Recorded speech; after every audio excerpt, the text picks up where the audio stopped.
Bienvenidos, bienvenidas, bienvenidos, bienvenidas a este ciclo de charlas abiertas que denominamos Pensar la Música y que tiene por objetivo reflexionar sobre diferentes temas relacionados precisamente a nuestra música. Antes de arrancar, antes de empezar, les quiero comentar que este ciclo de charlas surgió por iniciativa de Juan Barrera, un estudiante, un alumno de segundo año de la carrera, que se acercó a la dirección con la propuesta de realizar este tipo de encuentros, y bueno, a partir de allí nos fuimos reuniendo periódicamente con Andrés Pilar también, para darle forma a este ciclo, y bueno, fuimos pensando diferentes propuestas que podían resultarles de interés, pero también que nos dejen o nos lleven a algún tipo de reflexión y que nos aporten algunas certezas y también nuevos interrogantes, si se quiere, para seguir pensando y estudiando. Bueno, antes de presentar el encuentro de hoy, les quiero contar que mañana martes nos visita Diego Boris, el presidente del Instituto Nacional de la Música, que va a estar conversando con Andrés Pilar acerca un poco de lo que fueron los orígenes del INAMU, de las asambleas donde surgió, donde se estuvo formando, donde se gestó la ley de la música. El miércoles nos visita Julián Peralta, que va a estar conversando con Ramiro Gallo en una charla denominada El Tango Hoy. El día jueves vamos a estar con tres de los impulsores de la plataforma Música.ar, que es el proyecto de plataforma de streaming nacional. Va a moderar la charla Juan Barrera, y el viernes cerramos este ciclo con una charla entre Teresa Parodi y Juan Falú, quienes van a estar reflexionando sobre música y gestión pública, áreas donde todos sabemos que se han desempeñado durante largo rato. Bueno, en el día de hoy tenemos entonces a Pablo Sirio como invitado. Su conferencia se titula El tango afroporteño de los siglos XVIII y XIX como microquilombo, una perspectiva newtoniana. Pablo nació en Lanús en 1966, es antropólogo y está haciendo el doctorado en la UBA. Trabaja en el Instituto Nacional de Musicología Carlos Vega y el Instituto Nacional de Investigación en Etnomusicología en proyectos relacionados con la música afroargentina. Desde el 2011 es director de la cátedra libre de estudios afroargentinos y afroamericanos de la Universidad Nacional de La Plata. Desde el 2018 es miembro del Centro de Estudios Interdisciplinarios de nuestra universidad, y desde el 2020 dicta la materia Fundamentos de las Músicas Afroargentinas y Afrocubanas en la licenciatura en Música Autóctona Clásica y Popular de la UNTREF. La idea de la conferencia es que Pablo va a dar una charla de unos 45 o 50 minutos y luego abrimos a preguntas y debate. La idea es que esas preguntas y debates se reflejen en el chat, que cuando termine la conferencia yo voy a ir leyendo las preguntas a Pablo, y les pedimos por favor que para que todo fluya mantengamos los micrófonos silenciados. Muchas gracias, Pablo, todo tuyo.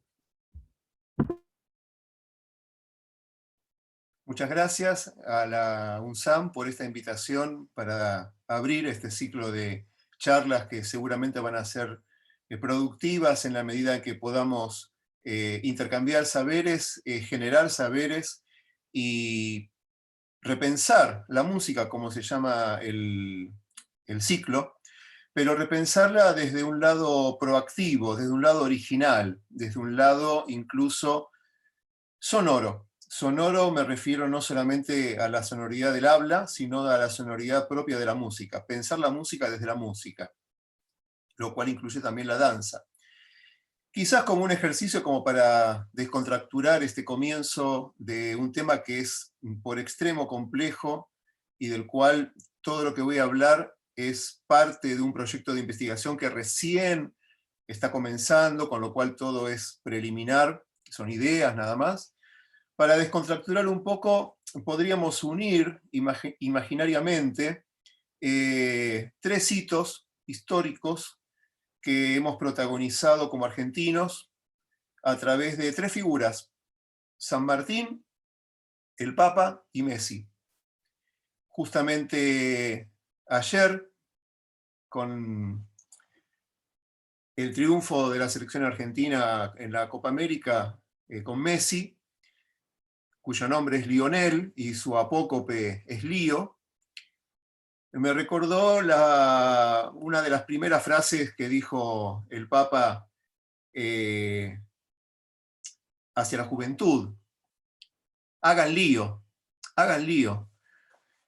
Quizás fue un guiño futbolero, ¿no? Y quizás ese lío sirva para remover estructuras enquilosadas de pensamiento, verdades de escritorio, posverdades, verdades de facto, sobre un tema tan complejo como es el origen del tango afroargentino, obviamente.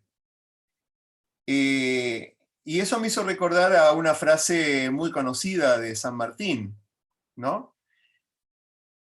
Que es: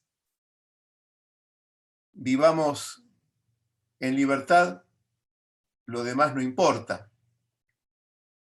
O seamos libres, el resto no importa, algo así. La frase es conocida por todos.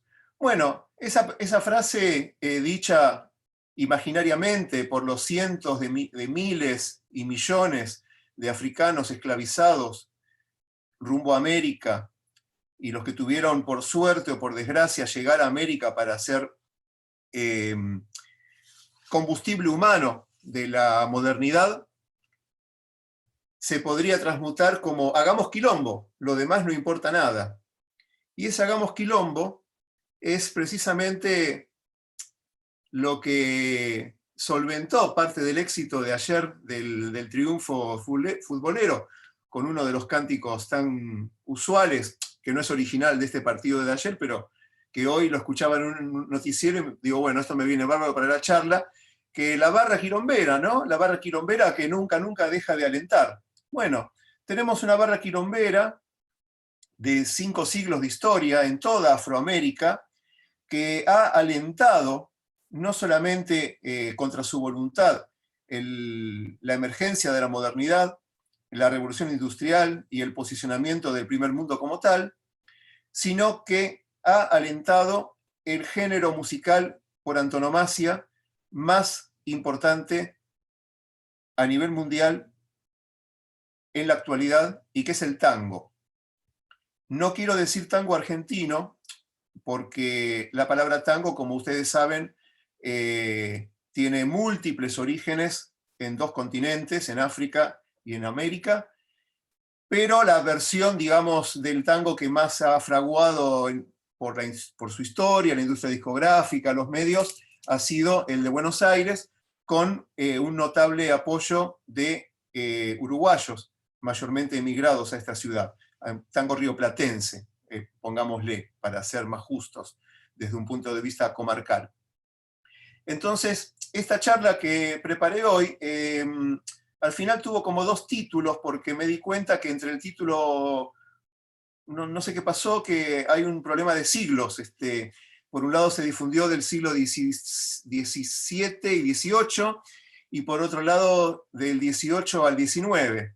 Bueno, en realidad vamos a zanjar esa cuestión ampliándolo hacia atrás y hacia adelante, porque el tango es un fenómeno en perspectiva afrocentrada que va desde el siglo XVI al XX. Vivo, me refiero. El tango como forma de vida, que fue una forma de contrarrestar la forma de muerte que implicó el caos de la esclavitud. Lo que voy a explicar en esta charla es un primer fruto parcial, tentativo, de un proyecto de investigación que desarrollo en mi cátedra de la Universidad de La Plata, que justo este año cumple una década, que el proyecto se llama Ocupando un lugar físico en el imaginario social, la presencia afro en la geografía afroargentina. Dicho de otro modo, es una manera de volver a visibilizar, de revisibilizar lo afro desde la cotidianidad de nuestra toponimia, de localidades, de ríos, de quebradas, de montes, que de una forma u otra están vinculados directamente con África, porque son topónimos africanos, o por la propia historia de la esclavitud, la propia dinámica de la esclavitud. Por dar un ejemplo muy sencillo, la localidad de Cabinda, en Córdoba, que es una de las provincias actuales de Angola. Eso es un ejemplo muy sencillo, pero ya individualicé cerca de 140 topónimos en prácticamente todo el país, inclusive las Islas Malvinas. Esta cuestión que tiene que ver con ocupar un espacio físico en la geografía argentina, ese espacio también es un espacio sonoro, por lo cual esta visibilización también implica una sonorización. La base de todo mi estudio es la teoría de la descolonialidad del poder del sociólogo peruano Aníbal Quijano, que parto de una de sus frases que es: en la realidad social, el impacto no es solo una categoría física, sino sobre todo una relación de poder. Esa frase, siguiendo a Merleau-Ponty, se puede entender como que ver es poseer la distancia. Entonces, tenemos que reaprender a ver para entender esa distancia física, histórica, cronológica, temporal y también sonora. Aprender a escuchar y reaprender a escuchar cuestiones que quizás sean tan cotidianas como el tango, que si uno no está imbuido en la problemática afro, no lo va a escuchar desde ese punto de escucha, valga la redundancia. Lo va a escuchar desde una perspectiva eurocentrada, que es la dominante en la academia ortodoxa, en el discurso académico ortodoxo. Esto tiene una idea que parte de un filósofo del Camerún, un filósofo contemporáneo, Achille Mbembe, que es interesante para descentrar, desnaturalizar esta cuestión de que la esclavitud, bueno, era el sistema de la época, eran las leyes de la época y las cosas funcionaban así, en ese horizonte de significados. Estamos hablando de una época en donde no todos los ciudadanos eran tales, no había contrato social ni ciudadanos a derecho, porque la racialidad, basada en una teoría devenida en pseudociencia, que es la teoría de las razas, ha desnivelado a la humanidad por colores a conveniencia del color blanco como equivalente del europeo o ario, entre otros términos equivalentes. La idea de Achille Mbembe es que la fuerza hace la ley y la ley tiene por contenido la fuerza en sí misma. O sea que estamos hablando de que hay una ley, que en realidad es una ley blanca, que su contenido es la fuerza. Todo el sistema esclavista se basó en el ejercicio de esa fuerza violenta, que fue al mismo tiempo violencia física y violencia simbólica, la cual, por ser simbólica, no era menor violenta. Esto lo digo para desechar de plano todo el sentido común que tenemos instalado, por no decir incrustado, en nuestro ideario nacionalista, además de que bajamos de los barcos, entre comillas, europeos. En realidad todos los barcos sí eran europeos, lo que pasa es que no todos venían de Europa y no todos traían pasajeros. Muchos de ellos trajeron en los sótanos secuestrados de África en condición de esclavizados.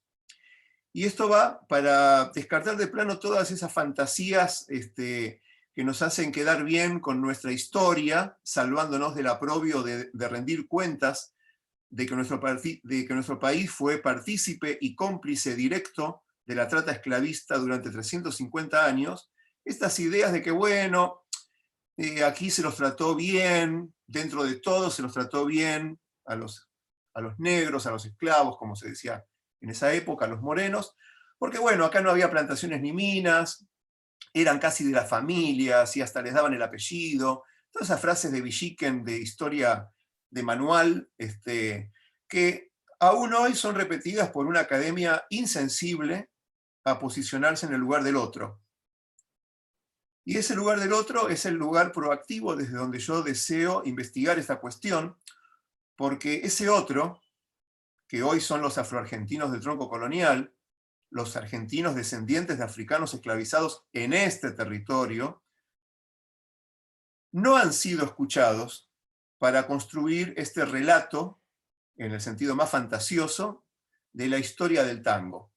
La historia del tango, tal como la podemos buscar en los manuales canónicos, es una historia labrada a la carta de un país que se imagina de prosapia europea, que desciende de los barcos, en el cual fija aproximadamente en 1880 su surgimiento, basándose en teorías obsoletas para el caso de la cultura, como es el evolucionismo, por el cual se habla desde que hubo una prehistoria del tango, ¿no? En tanto antecedentes.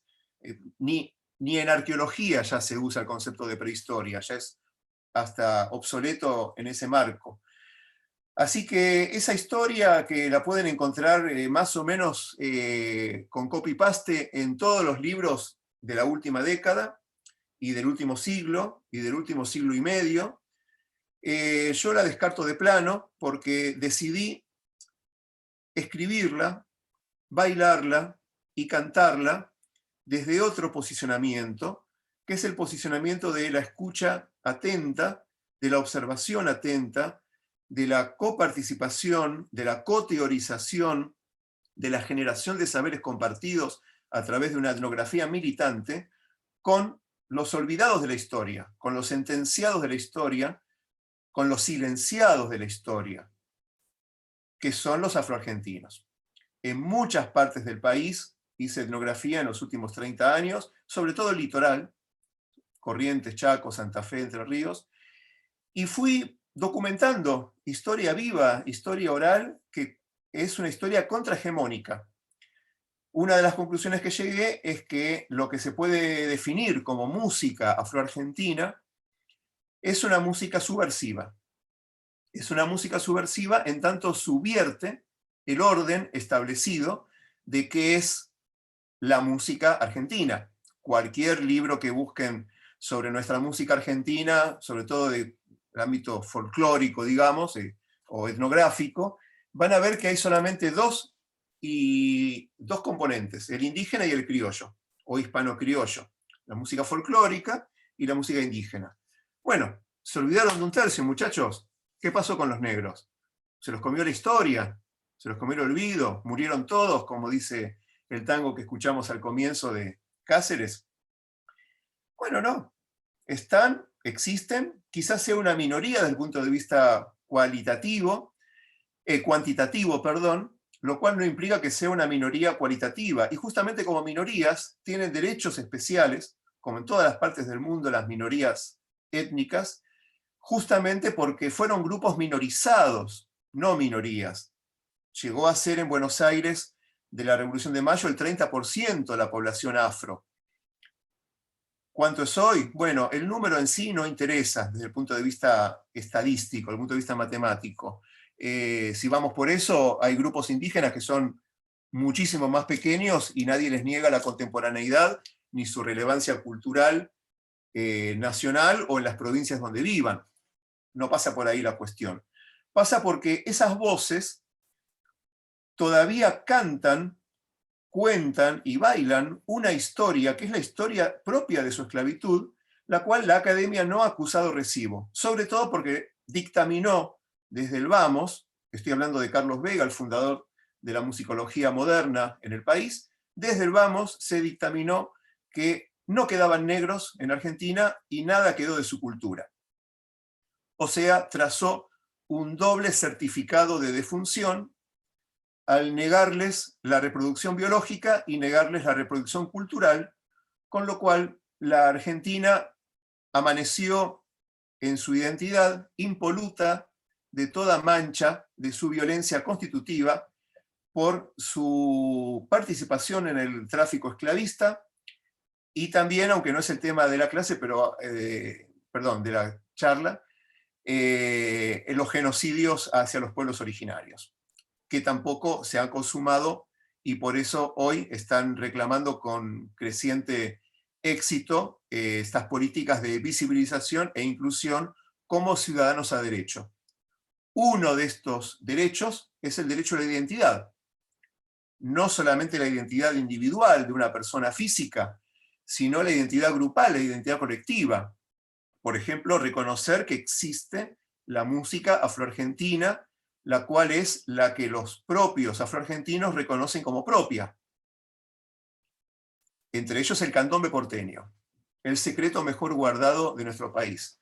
La música que supuestamente desapareció después de Rosas, como dice el tango de Cáceres, y se los tragó la tierra y murieron en las guerras, y los que no, la fiebre amarilla, y los que no se los blanqueó por mestizaje con blancos, y ese mestizaje biológico parece que se correlacionó con el mestizaje cultural, o sea que la gente se iba haciendo más blanca y iba perdiendo cultura negra. Realmente eso no tiene ningún sentido sostenerlo, pero son las verdades que se repiten constantemente. Dicho todo esto, la perspectiva que me motivó a incluir a Newton en este proyecto de investigación, que lo voy a hablar aquí en esta charla, que puede resultar realmente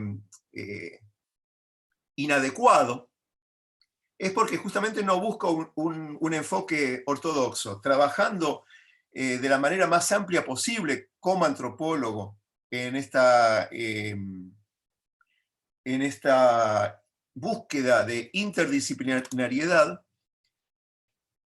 Creo que las mal llamadas ciencias duras, como la física, pueden proveer sugerentes instancias para pensar las relaciones sociales. En el caso de Newton, que todo el mundo sabe quién es, por lo menos de nombre, en 1687 escribió un libro en latín, que es uno de los más importantes de la ciencia moderna, que se lo conoce popularmente como Principia. Ese libro marcó en el campo de las ciencias duras por sus descubrimientos en cálculo y mecánica al plantear el primer modelo cosmológico científico en el cual la gravedad es su centro explicativo. Acuérdense lo que comenté de las relaciones de poder en el espacio físico. Eso fue en el siglo XVII. El siglo XVII fue vergonzoso y notable para Occidente, como advirtió Walter Benjamin al decir que no hay documento de cultura que no sea al mismo tiempo de barbarie.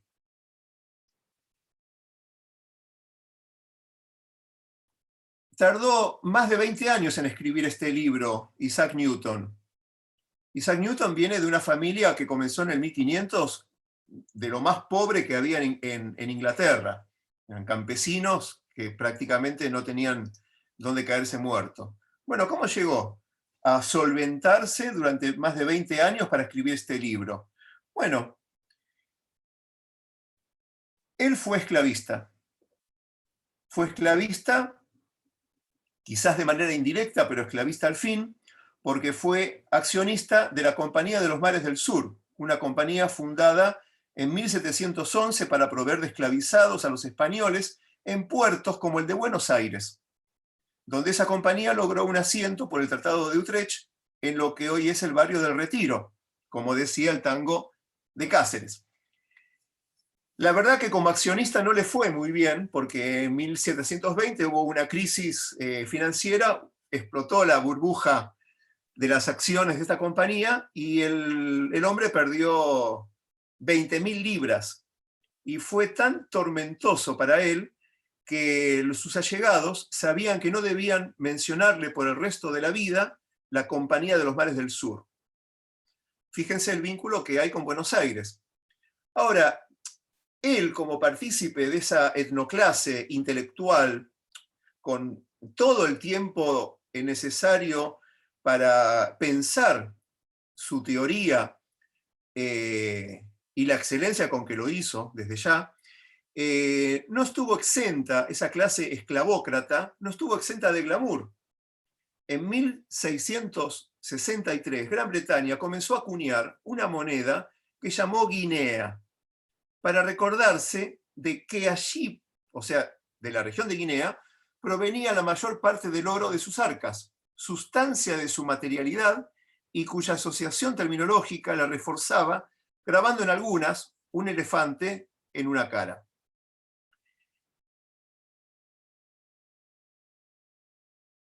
Newton no fue inocente en la emergencia de Guinea. Newton, además de haber sido accionista de la Compañía de los Mares del Sur, fue custodio de la Royal Mint y director hasta su muerte en 1727, que era lo que podríamos llamar, con cierta equivalencia, la Casa de la Moneda.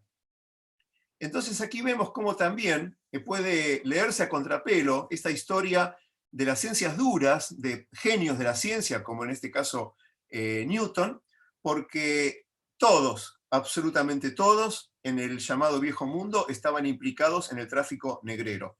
Y ese dinero, generado en 350 años de tráfico esclavista, es el que permitió el posicionamiento de Europa como primer mundo.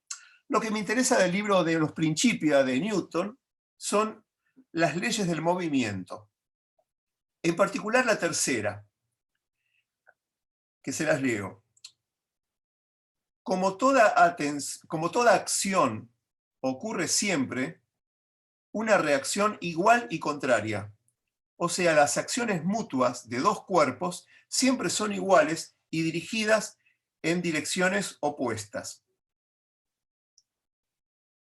O sea que a una acción hay una reacción. Bueno, esto que sinceramente gracias a la pandemia lo descubrí de casualidad en mis largas horas de ocio mirando documentales en la televisión, en un documental sobre Newton, dije, acá hay algo interesante. O sea que a una acción hay una reacción. ¿Cómo se puede llevar esto al campo de los estudios afroamericanos y afroargentinos en particular? Bueno, y ahí empecé a pensar el tema de los quilombos. Los quilombos, como ustedes saben, son sitios, los primeros sitios liberados de América por esclavizados que huían de los sitios de poder en donde estaban confinados para trabajo forzoso, como plantaciones y minas. Los más famosos son los quilombos del Brasil, pero esto ocurrió en toda América, inclusive la Argentina. Quilombo es una palabra de origen bantú que significa gran unión o buena unión, y desde ese lugar ellos organizaron su resistencia. O sea, ante una acción disolvente, en términos de Newton, hubo una reacción igual y contraria de los esclavizados, al privarles a los esclavócratas de su principal mano de obra, que eran ellos. Huían de esas haciendas y se iban a vivir al monte, de ahí viene también la palabra cimarrón, o sea, arriba de los montes, como se habla en Cuba de los cimarrones, y ahí sobrevivían literalmente, porque el promedio de vida de un esclavizado en América era de una década, y era más fácil para el esclavista traer otro de África, comprar otro de África, que mantenerlos en una buena vida o bregar por su reproducción. Entonces el tiempo de descuento de los africanos corría rápido. Esas fugas fueron muchísimas y ocurrió en muchas partes de América. Desde la Florida española, desde Luisiana, Cuba, Colombia, donde se los conoce como palenques, los palenqueros, Brasil, que hablé, Uruguay, y lo que es quizás la novedad aquí, la Argentina. Digo esto porque hay que romper con el binarismo tan caro a Occidente con que se piensa el proceso de esclavitud-abolición, ¿no? Como si abolición y esclavitud y abolición, como que hay solamente dos polos en el cual se movieron todos esos seres humanos y seres humanos reducidos a cosa, los esclavos, porque eso es desde el pensamiento occidental, el binarismo. Ahora, desde un pensamiento liberador, como el pensamiento afrocéntrico, desde una afroepistemología, como sugiere el afrovenezolano Jesús Chucho Valdés, en realidad en el medio pasaron otras cuestiones, que fue la autoliberación. La autoliberación en las condiciones que podían, en las situaciones que podían, cuando no directamente revueltas, armadas, pero si no tenían la fuerza, la energía necesaria para esa revuelta, la fuga, el escaparse, monte adentro, tierra adentro, montaña arriba, era la solución más práctica e inmediata. Y esta cuestión de campos de poder, de acción y reacción, de Newton, es lo que me permitió encontrar los quilombos afro-argentinos. O sea, sabiendo dónde estaban los principales sitios de esclavitud, pude encontrar los sitios quilombolas, los sitios de cimarronaje. No es casual que los sitios de cimarronaje, dicho en otras palabras, hayan estado donde hayan estado. Había cuestiones prácticas. Muchas veces estos esclavizados huían a pie, incluso engrillados, y huían a donde podían dentro del ámbito más o menos cercano. Además, debían mantener vínculos con el núcleo de poder, por ejemplo, para proveerse de víveres, tener contacto con familiares, con amigos, con parientes, con colaboradores blancos que los ayudaban, y sobre todo para que los alerten ante eventuales peligros. Doy un caso concreto de uno de estos ya más de 20 quilombos que tengo identificados en el país. En provincias, además, tan disímiles como Misiones, como Entre Ríos, como Santa Fe, como Jujuy, Buenos Aires, la provincia de Buenos Aires, Río Negro, etc. Un sitio en concreto, una localidad del centro de la provincia de Entre Ríos, que se llama Ingeniero Miguel Sájarov, en el departamento de Villaguay. Ese sitio lo estudié justo antes de la pandemia, hice 2 trabajos de campo con un equipo de arqueólogos, así que fue además literalmente un trabajo en profundidad. Ellos hicieron la parte arqueológica y yo la parte antropológica, porque en esa localidad siguen viviendo descendientes de esos esclavizados, que se autodenominan manecos, y conocen perfectamente su historia. Esa historia, lo que ellos cuentan, y es verdad en tanto etnohistoria, indican que hacia 1870, un grupo más bien pequeño de esclavizados del sur del Brasil huyeron a pie del Brasil, cruzando el río Uruguay, y se afincaron ahí, que en ese momento era la estribación sur de la Sierra de Montiel. No había absolutamente nada ahí en ese momento. Y se afincaron ahí, quedaron ahí. Y empezaron a vivir, y esa localidad se empezó a llamar La Capilla. Y se llamó así La Capilla por varias décadas. Hacia 1890 empezaron a arribar a esa localidad inmigrantes judíos a través de un proyecto de colonización fomentado por el gobierno nacional para atraer población blanca para mejorar la raza argentina, como decían ingenieros, y ese pueblo fue teniendo un auge muy grande en el ámbito de la agricultura a través de estos colonos judíos, mayormente de Rusia y Alemania en menor medida. A tal punto se reconfiguró el pueblo y toda la comarca, incluso Santa Fe, toda la zona de Entre Ríos, Santa Fe, como zona de colonización judía. Acuérdense del libro Los Gauchos Judíos de Gerchunov, que en el caso de la localidad de La Capilla, en 1968, le cambiaron el nombre al actual, que es Ingeniero Miguel Sájarov, en honor a uno de los ideólogos de este movimiento colonizador. Y quedó como una colonia judía, para la historia con mayúscula, ¿no? Una colonia judía sin más.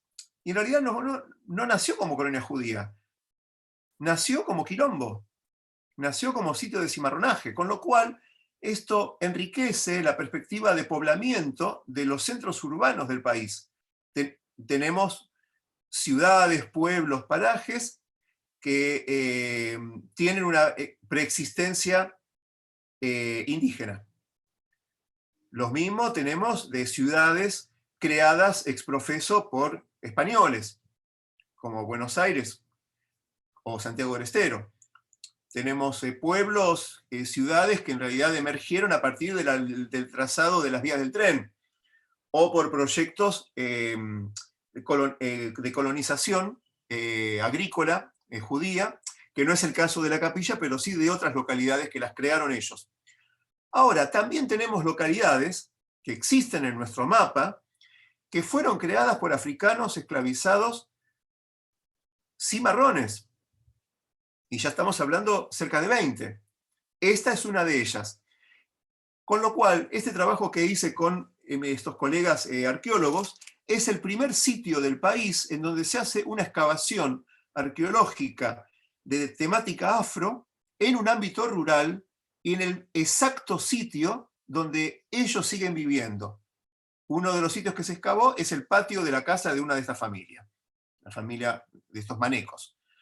Y toda esta historia, etnohistoria, tiene interesantísimas vertientes musicales, lingüísticas, religiosas, danzarias, culinarias, que enriquecen nuestro conocimiento sobre lo que llama cultura afroargentina. Este fue un quilombo, que hoy está invisibilizado como tal. Quien pase por ahí no va a ver nada del otro mundo, como un pueblo pequeño además, como cualquier otro. Pero su historia profunda es esta. Estos quilombos también recibían otros nombres. Uno de esos nombres era tango. Y ese nombre de tango lo recibían en los grandes centros urbanos. Con lo cual redimensiono esta lógica de los sitios quilombolas, que en América siempre se pensó que es un fenómeno rural, digamos, selvático, montañés. También se dio, por lo menos en Argentina, en ciudades. Por lo menos encontré indicios de sitios quilombolas en ciudades, en Chascomús, en la ciudad de Santa Fe y en Buenos Aires, sobre todo en Buenos Aires. Y recibían el nombre de tango estos sitios, con lo cual estoy hablando más que de sitios quilombolas, microquilombos, pequeños quilombos, micro en el sentido de micro, de pequeño. Pero en realidad no es inocente esta idea de microquilombos porque lo tomo de una teoría de Michel Foucault que es la microfísica del poder. El poder raramente ejerce su esplendor como tal, así, directamente. Generalmente son acciones capilares pequeñas que pasan muchas veces desapercibidas, naturalizadas, y así se va imponiendo por la fuerza cierto orden que es hegemónico, normativo y tendiente al statu quo. Lo que Foucault sostiene es que en realidad hay micropoderes, microacciones de poder que pueden ser hegemónicas, pero también contrahegemónicas. Y esta cuestión de la microfísica del poder, como la llama él en un libro, la redimensiono a estos microquilombos. Estos microquilombos fueron espacios de resistencia urbanos que muy tempranamente en Buenos Aires hay testimonios orales a través de la memoria oral contemporánea que pude documentar etnográficamente afroporteños y escritos en documentos hegemónicos. Por ejemplo, una nota de 1802, una nota anónima de un periódico porteño, en donde se queja de la cantidad de negros que daban cobijo a otros negros huidos en Buenos Aires, y que mejor sería mandar a todos esos negros a poblar Malvinas. En tanto, deshacerse de un problema y hacer una política de poblamiento de las islas que supimos perder. Y esto estamos hablando de 1802, contemporáneo a la emergencia de la palabra quilombo de la palabra tango en muchas partes de América. Vamos a empezar con una de las más interesantes.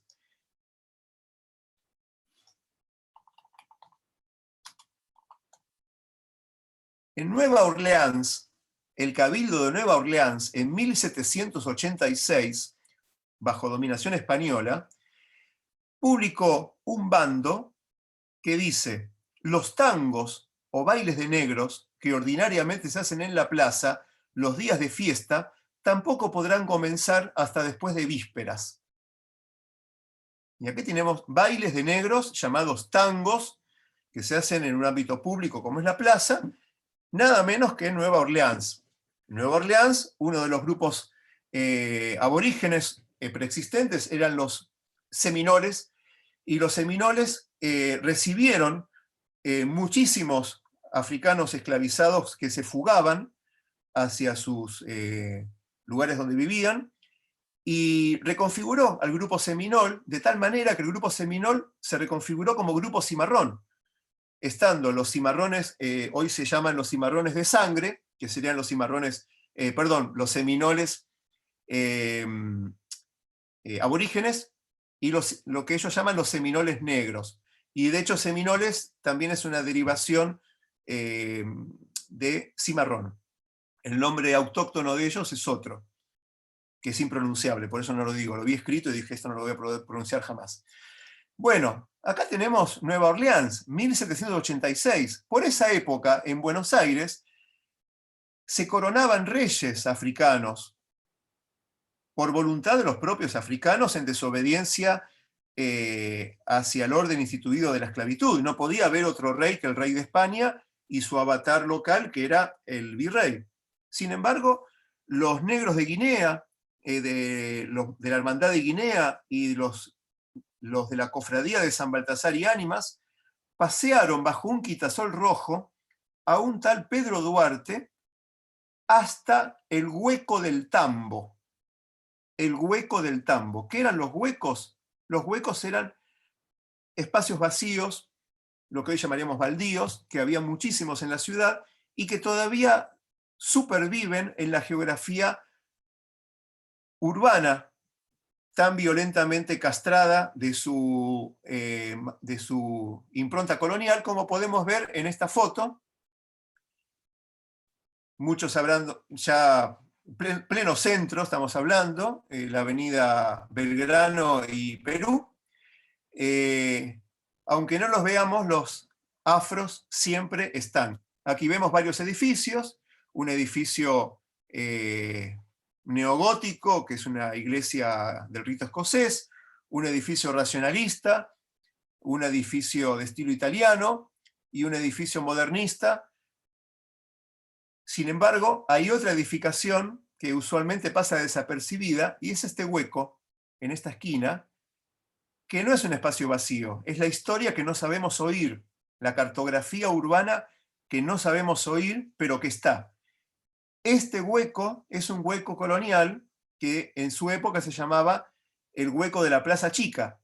En lugares como estos se reunían ellos a empoderarse a través de la música y la danza, como es el tango, y que no tiene nada que ver, aunque la mención dice tambo, no tiene nada que ver con el concepto de tambo, de tambería, que es una palabra quechua, porque si no, que alguien me explique qué significa bailar el tambo, que los veían bailar el tambo. Bueno, quienes escribían eran blancos, quienes escribían transcribían lo que oían de esclavizados que quizás no hablaban bien el español de la época porque eran bozales, y porque quizás para ellos no había una diferencia significativa entre tambo, apócope de tambor, toca tambó, toca tangó, y tambor y tango. Digamos, esas disquisiciones filológicas se las dejamos a los blancos de Occidente. Desde el punto de vista de la lingüística africana, las cosas suceden de otra manera. ¿Cómo podemos justificar esto? Bueno, como dice Atahualpa Yupanqui, la música es paisaje que canta. Veamos cómo puede cantar la historia, la geografía africana.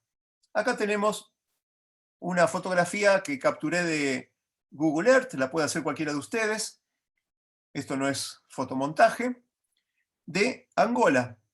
Le debemos tanto a Angola como a España en nuestra matriz cultural.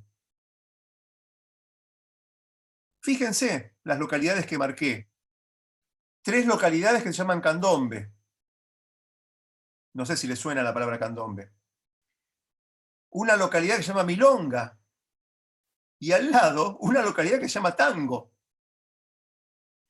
O sea, estamos hablando de geografía sonora, de poder mapear la música argentina en África, porque estos géneros musicales son argentinos y son de matriz africana. Fueron creados en lo que hoy es la Argentina, pero su matriz es esta, específicamente de Angola. Y si quieren nos podemos remontar más atrás en el tiempo y a otra región que la mencioné al pasar hace un rato, que es Guinea. Ya en el siglo XVI aparece la palabra tango en la Guinea portuguesa y designaba a los portugueses desertores que se iban a vivir selva adentro para traficar mejor esclavizados y traerlos a la costa. Esos eran los tangomaos, maos de mano, ¿no? Pensaba hacerla más breve la charla. Como verán, la oralidad para mí es muy importante. Leí muy pocas partes de textos, simplemente quise pensar en voz alta estas ideas y invitar a descentrar este oído de los quilombos y los microquilombos, o sea, los tangos afroargentinos, porque son preexistentes justamente a la nación argentina y formadores de la misma a través de sus actores protagónicos, que son los afroargentinos del tronco colonial, los olvidados de la historia, los silenciados de la historia.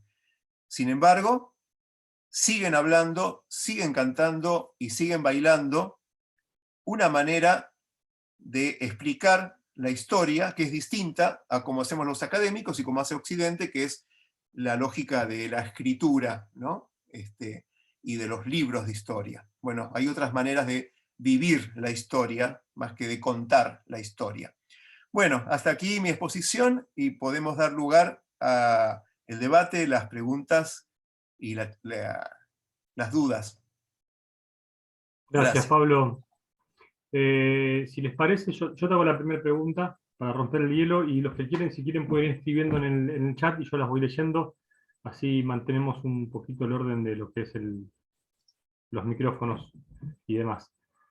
Pablo, sabes que en todo esto que decías te quería consultar de toda esta africanidad que vos decís que hay o que existe en los orígenes de los tangos argentinos.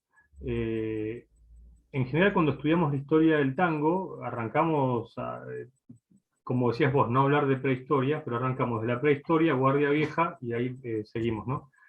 ¿Qué cosas pensás musicalmente que sobrevivieron? ¿Qué aspectos de la música africana sobrevivieron o se pueden escuchar en los primeros tangos del 1900, por ejemplo?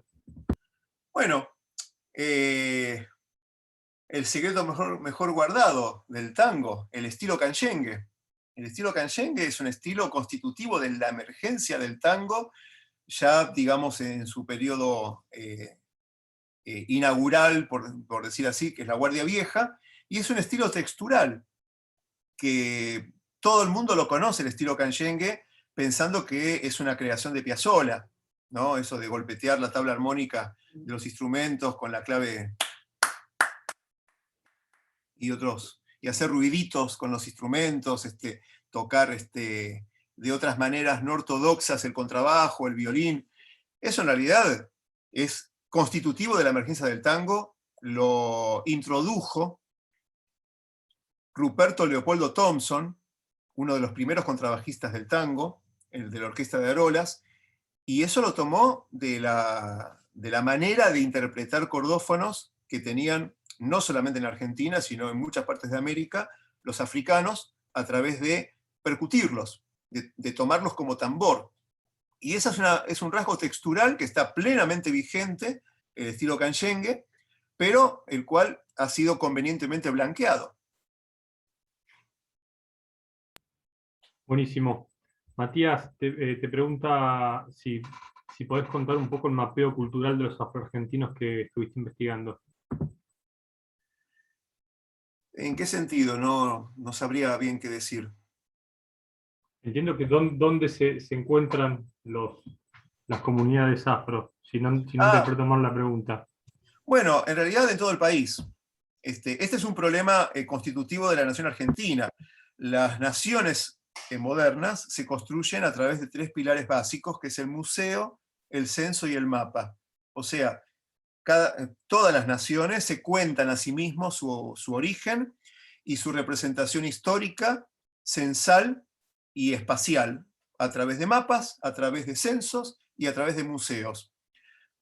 Cada uno de nosotros puede ubicar en un mapa mental sin mayor esfuerzo los grupos originarios, los pueblos originarios.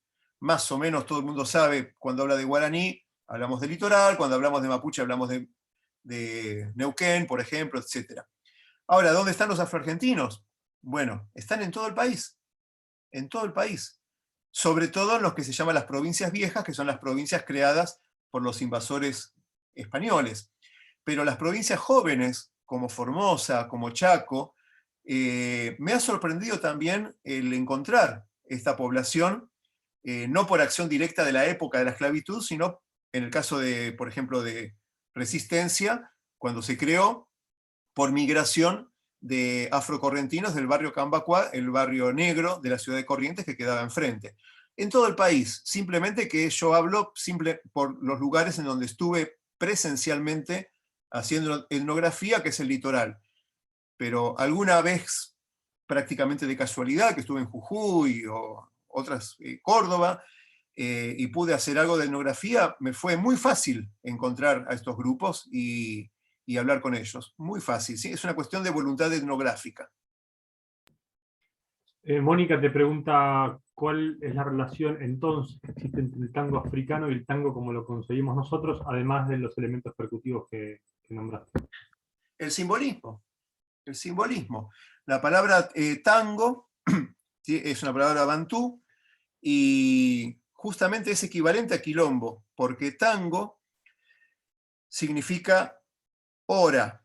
Hora en el sentido cuando uno mira el reloj, dice tango. Eso lo comprobé yo estando en la República Democrática del Congo y viendo el noticiero, y era la hora, digamos, lo único que entendía era que era el tango, como si fuera, digamos, tango de noticias, ¿no? La hora de las noticias. Es una palabra que se usa aún hoy en muchas lenguas bantú. Es una palabra bantú. Significa hora y también significa sol. Eso en sentido literal, pero sabemos que las palabras son mucho más ricas que el sentido literal. Por ejemplo, en la simbología cristiana, uno de los símbolos más antiguos es el pez y el cordero. Pero no vamos a entender el pez y al cordero en esa cristiandad emergente del siglo I, como que sacrificaban peces, o comían peces, o adoraban al pez. No tiene nada que ver desde ese punto de vista, es un símbolo.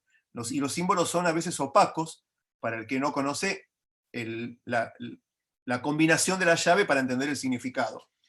Entonces, esta concepción de tiempo y hora, literal, de la palabra tango, en perspectiva afrocentrada, que es la que me interesa a mí, es ellos se reunían en los tangos para hacer lo del tiempo de antes. Vamos a hacer lo nuestro. Lo de cuando estábamos en África, o nuestros padres o nuestros abuelos estaban en África. Eso era ir a un tango, ir a un tango. Y ahí tenemos el tango casi como género social. Y ese concepto de género social, que tengo que desarrollarlo, sigue vivo en una palabra vecina que es milonga. Cuando uno dice voy a una milonga, no está diciendo voy a bailar el género musical que Occidente denomina milonga. Es un espacio de sociabilidad musical donde se pueden bailar muchos géneros musicales, entre ellos milonga. Hilando lo más profundamente posible desde la perspectiva de los afroargentinos, la palabra candombe, por ejemplo, tiene 4 significados. Es un género musical, como lo entiende Occidente, pero también fue en el pasado un tipo de tambor en varias partes del país. También es sinónimo de persona, las personas son candombe, y también cualquier tipo de reunión de ellos es un candombe. De hecho, si nosotros nos podemos imaginar afrodescendientes, esto es un candombe virtual. O sea, cualquier reunión es un candombe. Puede o no haber música, puede o no haber danza, pero eso es hacer candombe. Lo que pasa es que Occidente tiende a simplificar justamente a pueblos que no les interesa estudiar en profundidad, como los pueblos no blancos, y buscar estas relaciones unívocas, ¿no? Entonces, candombe igual género musical, danza. Tango, danza. Bueno, los significados son mucho más complejos y polisémicos si nos ponemos del lado activo de la historia, que es el lado de los afroargentinos. Buenísimo. Te hago, acá hay 2, 3 preguntas más. Te pregunto, bueno, preguntan qué material hay disponible para leer sobre tus trabajos. Y otra pregunta es, ¿qué relación existe entre el tango y la comparsa candombera? Bueno, les voy a copiar el link de una donde tengo colgado la mayoría de los trabajos publicados, aunque sobre el tema del tango escribí muy poco todavía porque no me animo. Es un tema extremadamente complejo para publicar y tengo apenas 2 o 3 trabajos publicados específicos sobre el tango. Pero en general acá pueden bajar gratuitamente casi todo lo que tengo publicado sobre afroargentinos. La comparsa candombera, bueno, ya lo dijo Nemesio Trejo, con el que fue el contrincante de Gabino Ezeiza, el payador nacional, nacido en San Telmo, afrodescendiente de la nación Bamba y de la reina de Saba, allá lejos y hace tiempo. Y Gabino Ezeiza fue el que impuso la milonga en la payada. Hasta ese momento, exactamente en 1884, la payada se hacía por cifra. Él introdujo la payada, eso fue de un día para otro, en una pulpería que hoy sigue funcionando como cantobar en el barrio de de Barracas, casi Riachuelo, contra Nemesio Trejo. Nemesio Trejo brindó una entrevista el año que murió Gabino, en 1916, y él lo dijo.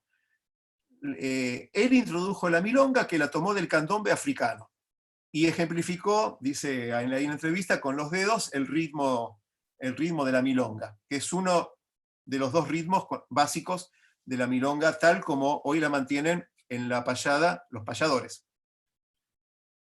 Así que candombe, milonga y tango tienen vasos comunicantes que lo podríamos entender desde la lógica de los musicólogos cubanos, que son los que inventaron el concepto de complejo genérico.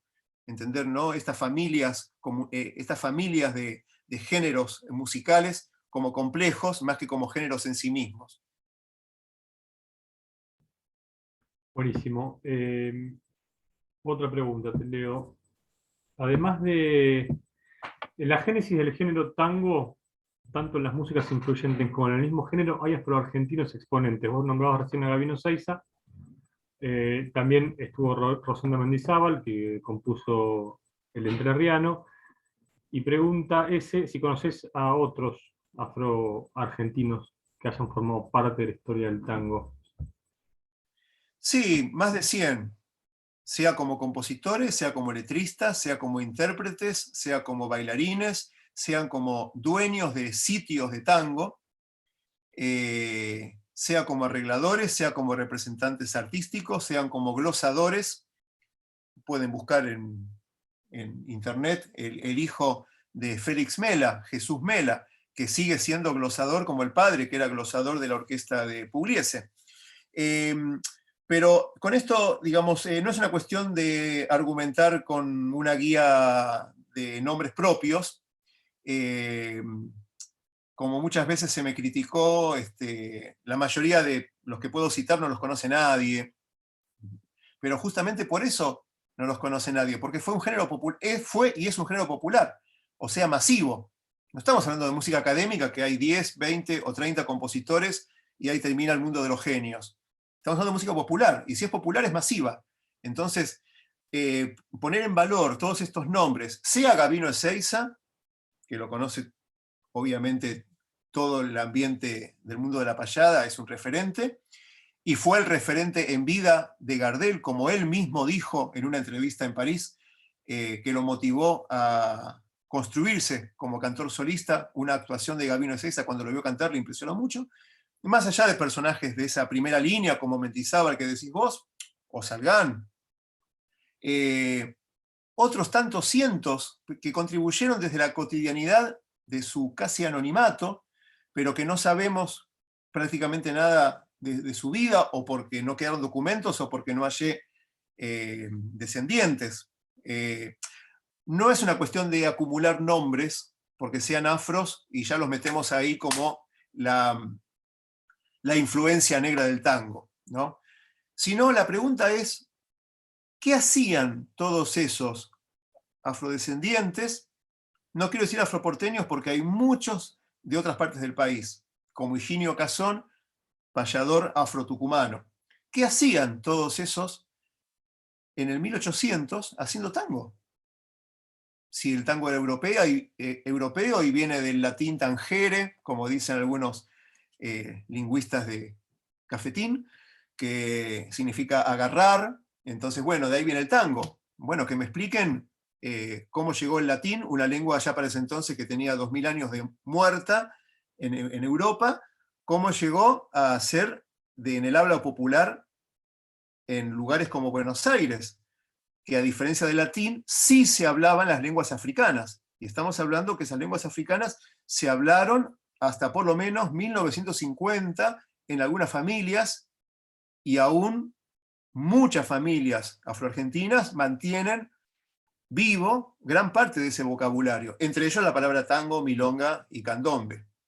Entonces no es una cuestión simplemente de tirar nombres o juntar biografías de ignotos o famosos, sino de problematizar esas personas, sí, afrodescendientes, pero cómo influyeron culturalmente en el tango. Di el caso concreto, porque fue un estudio que hice en profundidad, de el africano, de Thompson, con el tema del contrabajo y el estilo canyengue. Di el caso concreto recién de Gavino con la milonga. Bueno, es un tema que hay que trabajar muy pacientemente con la etnografía, no tanto con la bibliografía. Hay una pregunta muy interesante de Lautaro que dice, ¿existe algún mojón donde se puede determinar aproximadamente el traslado del tango negro más marginal al popular más blanqueado? Bueno,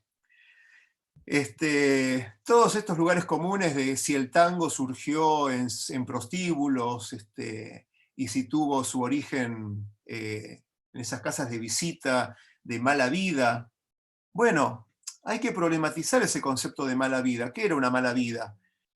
Estamos encorsetados en la lógica cristiana de la cruz y el pecado y el sexo y la prostitución como sinónimo de mala vida. Como académicos tenemos el deber de desnaturalizar lo instituido, de problematizar lo naturalizado, y esa mala vida en realidad era la mala vida de la esclavitud. Ese caos al que ellos estaban, que fueron convidados de piedra como esclavizados, como no eran ciudadanos a derecho, pudieron resistir desde Newton esa atomización de fuerza terrible en la que estaban sumergidos, invirtiendo el orden de poder, huyendo, pero esa huida no era solamente para supervivencia física, era para supervivencia cultural. Por eso era y es tan importante en toda Afroamérica el canto y la danza. Es la manera de pensarse en el mundo y de conectarse como afrodescendiente, como afro o como le quieran llamar. Entonces, esos mojones de tango eran precisamente esos sitios donde ellos se empoderaban de la memoria y mantenían esa cohesión y podían estar, aunque sea un momento, una tarde, un domingo, unos días, huidos, y volver a una cierta armonía. La palabra armonía es la piedra de toque de la filosofía afroargentina. La armonía es lo que se logra cuando las coordenadas de espacio y tiempo que genera la música unen ese pasado con ese presente y se vuelve a estar en un todo armónico que no tiene nada que ver con el concepto de armonía como se usa en la teoría occidental. Da la casualidad que la palabra es la misma. Quizás digo quizás porque nunca hay que decir el primero o el último, ¿no? Pero quizás el último sitio de quilombo urbano, de microquilombo urbano que hubo en Buenos Aires, estuvo en Flores, fue la casa de 4 familias afroporteñas que vivían ahí, los Córdoba, los Lamadrid, los Garay, más otras personas blancas que vivían ahí, y ellos les daban cobijo, como el bandoneonista Bonfatti, y ellos crearon en 1917, si mal no recuerdo, en su propia casa crearon un sitio de tango, o sea, un espacio de sociabilidad que funcionaba una vez al mes para el público. Se cobraba una entrada, ibas, bailabas, tango de la Guardia Vieja, obviamente, y ese sitio funcionó hasta que se mudaron a donde viven hoy, que es Merlo, en 1952. Historia con tinta fresca. ¿Cómo se llamaba ese sitio? Lo acabo de decir. La Armonía.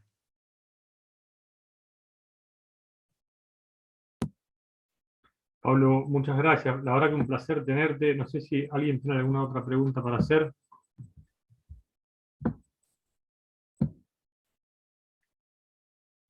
Ahí pusieron Horacio Salgán. Horacio Salgán Celedonio comenzó Flores, como... pensaba ahí cuando estabas hablando también, que era negro, ¿no? ¿Quién? Celedonio Flores. No tengo certeza en el caso de Celedonio, no lo tengo bien estudiado ese caso.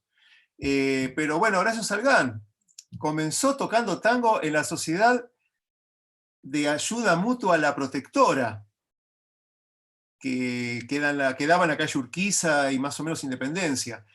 Ese sitio era una asociación afroporteña para veteranos de la Guerra del Paraguay. Comenzó tocando ahí con 5 años. Y el Día del Tango, que todos ustedes saben cuál es, pero ese Día del Tango fue construido en base a 2 mojones muy importantes del tango blanco, digamos, lo que vino después. O sea, el tango es africano, es afroamericano, es afroargentino. Todo lo demás vino después. Ese 11 de diciembre, con el que se festeja el Día del Tango, hay que agregarle un tercer mojón histórico, porque fue un 11 de diciembre de 1804 que aparece, sí, la palabra tango, escrita como tal, en una escritura de compra-venta de un inmueble, justamente en el barrio del Tambor, que hoy Montserrat, y era una casa y sitio de tango, o sea, como la casa de los Lamadrid, Garay y Córdoba, un lugar donde vivían y donde se recreaban en su espíritu africano haciendo tango. Con lo cual, las paradojas de la historia, ese boleto de compra-venta, que fue firmado un día como podía haber sido un día cualquiera, coincidió, pasado los siglos, con lo que hoy es el Día Nacional del Tango. Pablo, te puedo hacer una última pregunta respecto de, capaz es un poco más política. ¿Por qué pensás que se oculta esta historia? ¿O pensás que hay algún interés detrás de ocultar este origen negro o la negritud misma del tango? Bueno, es como la reencarnación. ¿Quién no quiso ser en otra vida Julio César o Cleopatra? ¿Quién quiso ser en otra vida un esquimal o un cazacuises en el monte chaqueño? No, todos fuimos ricos y famosos en el pasado. Bueno, las naciones pasa lo mismo. Toda nación necesita un pasado noble, épico, impoluto. Y toda nación, como dice Arjuna Padurai, nace de la violencia, de la minorización de los grupos preexistentes a la nación, y para eso se necesita engaño. Toda historia es política, como la guerra, y para triunfar se necesita de engaños. La historia argentina, como la conocemos, que es la historia de la generación del 80, es una historia a la carta. Una historia a la carta de los grupos hegemónicos en el poder, Iglesia incluida, y que fue escrita a la carta para tener un pasado noble e ilustre. Pero nuestro país fue cómplice y beneficiario directo de la trata esclavista. Gran parte de la riqueza material y cultural de nuestro país se debe a ese tráfico, y es el principal reclamo de los afroargentinos, ser reconocidos en la historia. Entonces, este monopolio de la escritura de la historia, esta blancocracia académica, de la cual no me hago cargo, aunque soy eurodescendiente, hace que tengamos que ampliar constantemente y destruir lo instituido para ampliar el horizonte de significados, incluyendo las voces que hemos excluido, porque la identidad, al menos la identidad argentina, como se ha construido, se caracterizó más por lo que excluyó que por lo que incluyó. El guillatún no es folclore, el candombe no es folclore, esto no es argentino, o sea, más por lo que no es que por lo que no es. Y hemos tenido un favoritismo intencional con Europa, partiendo de la palabra básica que es argentina, que viene encima de argentum, que es plata, pero que con las mismas letras se puede formar otra palabra que es antinegra.